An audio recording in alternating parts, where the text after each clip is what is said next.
Добар ден и добродојавте во уште едно издание на Формула 1 на македонски, овде на YouTube. Како што ветивме, еве назад во етер, со ново видео во кое ќе ги образложиме нашите видувања за новите болиди во F1, односно за оваа нова ера на болиди, овој нов сет на технички регулативи и правила кои стапуваат на сила оваа сезона и на крајот секако ќе ги сублимираме и нашите реални очекувања од овој нов пакет на правила, па седнете удобно и следете не во следните неколку минути. Аеродинамика. Една од најголемите промени е целосно новата аеродинамичка филозофија на болидите во F1. Групата за истражување и развој предводена од Рос Браун и Пат Сајмонс имаше задача како да ги направи болидите во Формула 1 да бидат полесни за следење, односно тој турбулентен воздух кој се генерира од самото придвижување на болидите при брзини над 80 км на час да не биде пречка за болидите кои се позади, бидејќи до сега болидот кој се обидуваше да престигне налетуваше на бранови од турбуленции, што предизвикува загуба на предната потисна сила кај болидот кој следи, прегревање на предните вплематици и со тоа губење на можноста да се следи болидот, а и со тоа сите ние бевме ограбени, би рекол, од повеќе можности да гледаме многу почесто тесна и непредвидлива битка помеѓу конкурентите. Овој нов сет на аеродинамички регулативи го враќа во назад во игра граунд ефектот или би рекол на македонски ефектот на уземјување, каде што мнозинството од воздушниот отпор ќе се пренасочува одоздола на самиот болид, односно целиот под на болидот ќе функционира како еден голем дифузер и со помош на ревидираниот заден крај на новите болиди, тој турбулентен бран ќе биде исфрлен високо нагоре наместо наназад во должина, што во теорија, а се надеваме и во пракса, ќе значи дека новите болиди ќе може да се тркаат многу поблиску едни до други, без да трпат голема загуба на потисна сила и механичка тракција поради прегревање на племните плематици, а со една цел до поблиска и подобра F1 трка. 18-инчните фелни. Друга промена е тоа што 13-инчните фелни ќе бидат заменети со 18 инчи и со тоа Пирели ќе донесе и нови нископрофилни плевматици со кои според досегашните тестови и повратните информации кои ги добивме од возачите кои учествуваа на тестовите приредени од Пирели, нагласуваат дека возачите ќе имаат полесна задача да ги одржуваат своите плевматици во топ форма, а со тоа ќе можат повеќе да се посветат на брзината по круг, што е уште еден адут кој треба да доведе до потесна трка меѓу конкурентите. Исто така самата филозофија на предната суспензија кај новите болиди во Формула 1 е доста упростена и голем дел од деловите се стандардизирани, што значи дека сите тимови ќе ги имаат истите делови на суспензија достапни за користење,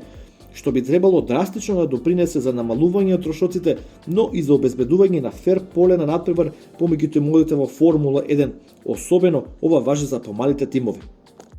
Кога сме веќе кај 18-инчните фелни, старо нова технологија повторно во игра, оние поклопци, оние заштитни раткапни кои беа прогласени за нелегални во 2007-2008 сезона, чинам тимови како Ферари и Мекларен на времето ги употребуваа, повторно се враќаат во игра. Имавме можност да видиме на последниот постсезонски тест за младите возачи во Абу Даби од страна на Мекларен беа презентирани нов вид на вакви би рекол заштитни поклопци на фелните, каде што видовме и една иновација од страна на Мекларен, LED светла вметнати на самите поклопци и од тимот на Мекларен најавија дека ова е интересен модел кој може да биде искористен за презентација на позицијата на болидот на гридот, за бројот на возачот или што било друго би посакале, така да не очекува би рекол една светла во наводници иднина за овие раткапни во Формула 1. Биогориво. Формула 1 во трка да ја исполни својата мисија за нула емисии на штетни гасови, воведе задолжителна употреба на 10% етанол во секој литро гориво кое ќе се користи за преварување во Формула 1.